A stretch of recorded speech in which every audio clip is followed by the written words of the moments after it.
A Long Island woman last saw her husband when he left for work on his bicycle. But he never came home. He was killed by a hit-and-run driver. CBS 2's Jennifer McLogan with the exclusive interview.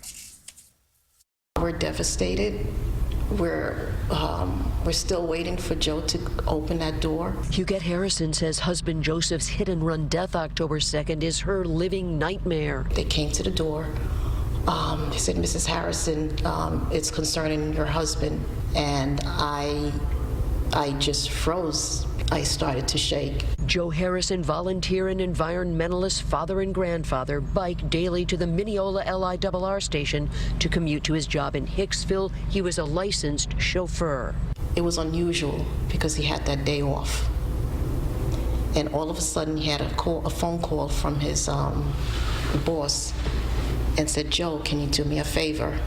Can you come in? It was midnight when Harrison was discovered in the intersection of Mineola Boulevard and Washington Avenue. Bicycle smashed, his body sent sprawling. Police are looking for a four-door SUV, silver or gray, possibly an Infiniti model years 2006 to 2008, with front-end damage. Neighbors and friends are on alert. Everybody can see if somebody has a front-end damage because this really has to get resolved. People can't just leave people for dead. He really cared for people. He would stop and help anyone that needed help.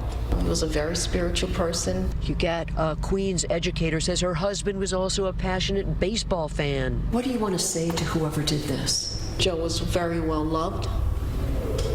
Please turn yourself in so justice can be done, please. Huguette says, ironically, hours before Joe was killed by the hit-and-run driver, they pledged their devotion to one another. From Williston Park, Long Island, Jennifer McLogan, CBS 2 News.